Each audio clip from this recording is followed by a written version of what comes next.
Okay, lads, next on movie night, we are going into the next movie. Top 3 picks of the week. Coming in at the second one for this week is Spotlight, the movie. Michael Keaton, Mark Ruffalo, some other brilliant performances by other actors and actresses. This movie is intense. It's definitely for all men and women, I believe. It is intense, creepy, because it's a true story. And this actually happens. And that's why you can't take your eyes off this movie. I've watched it 3, maybe 4 times, and I just couldn't turn it off. It is insane how grippy this movie is. And, you know, it's not inspired by events, but straight up truth. You know, a movie that's not flashy, it's not fast-paced, but it's relentless. And by the end, your jaw's going to be clenched, your stomach is probably going to be tight, and your faith in institutions could be shaken to its core. But this is the movie that shows you what journalism looks like when it's done right, not with clickbait headlines or TikTok rubbish, but with shoe leather, phone calls, silence, tension, and years of people being ignored, like years of people.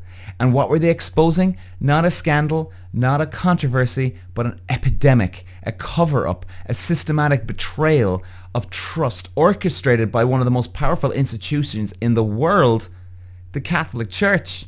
And I mean, it's heartbreaking too that this stuff has been going on. So yeah, tonight, it ain't Legally Blonde here we're talking about. This is required viewing. Let's get into it. Now here's the problem. When power protects itself, who protects the people? That's the question this film lives and breathes. Spotlight is not about one bad guy. It's not about one villain. It's about a whole system, a network of silence, fear, denial, and complicity.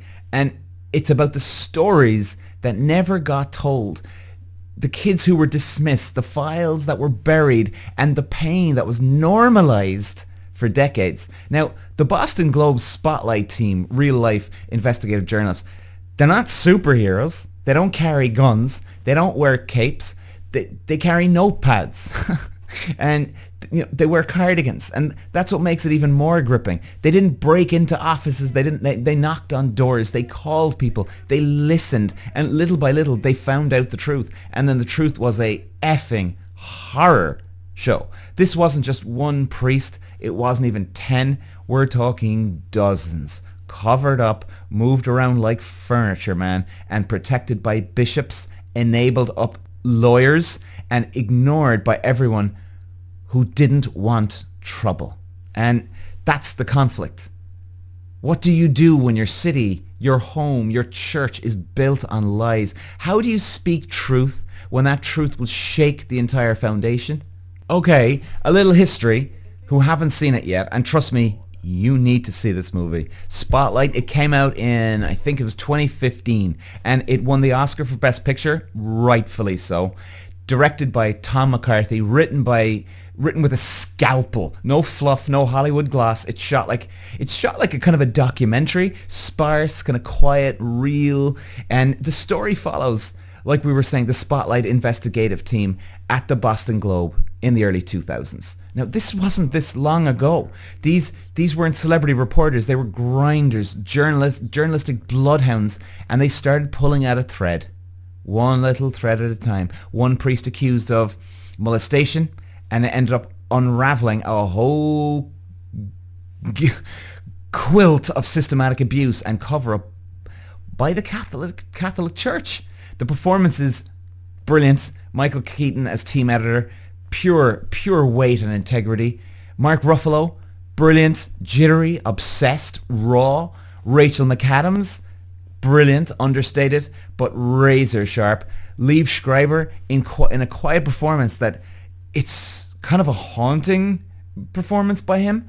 And then Stanley Tucci, oh man, if I had a lawyer like that, I'd confess everything just so he'd stop talking.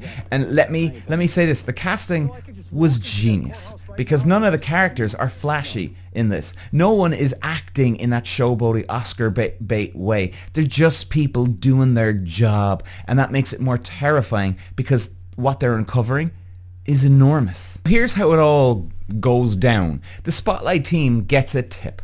One priest, maybe two, accused of sexual abuse. Now, this isn't new. These rumors have been around for years, right? Whispers, lawsuits, but nothing stuck. No one wanted to touch it, especially not in Boston. And a city that's basically built on Irish Catholic tradition, really. The church is everywhere, in home, in schools, in politics, and it's not just a religion, it's a power structure. And this new editor comes in, Liev Schreiber, and he says, hey, maybe we should follow this.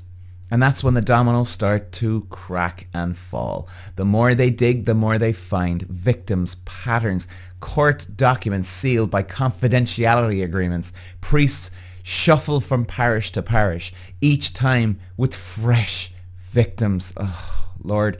And the church knew, the cardinal knew, everyone in power knew, but no one said a word, not the cops, not the lawyers, not even the Globe, not for years. And that's the moment the reporters realize they were part of this silence, and they let it happen. And that's where it makes this film so powerful.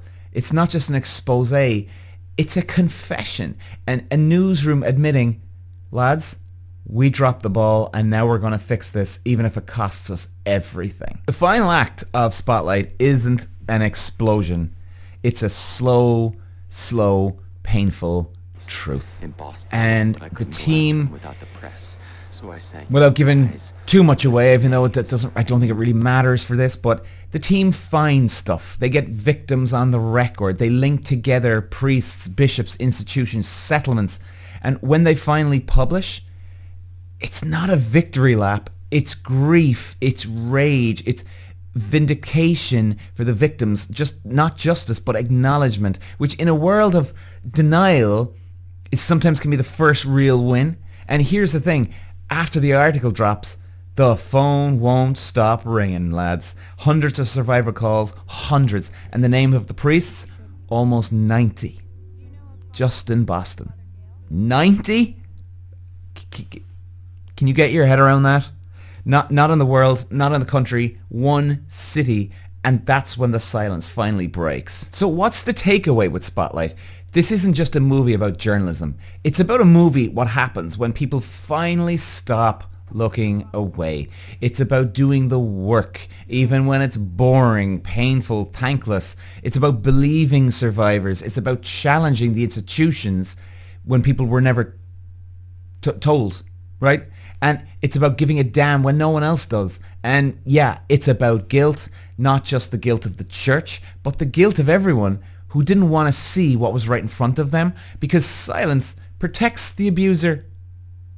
Spotlight shows what happens when the silence ends. And here's the real gut punch. That story, it didn't just change Boston, it cracked the Vatican open, quite wide open for a while. And it led to global investigations. It opened the floodgates. So if you're listening to this and you ever wonder, does journalism still matter? Yeah, it matters like hell. And this movie's proof. So yeah, guys, it is movie night. This one was heavy. Yeah, but it is, believe me, I think you will be intrigued, gripped at this movie. I honestly recommend this to everyone, because Spotlight is a very important movie that people need to watch. It's not sexy. It's not loud. It's not here to entertain you. It's here to just tell it how it was. So watch it. When you're done, don't just sit there.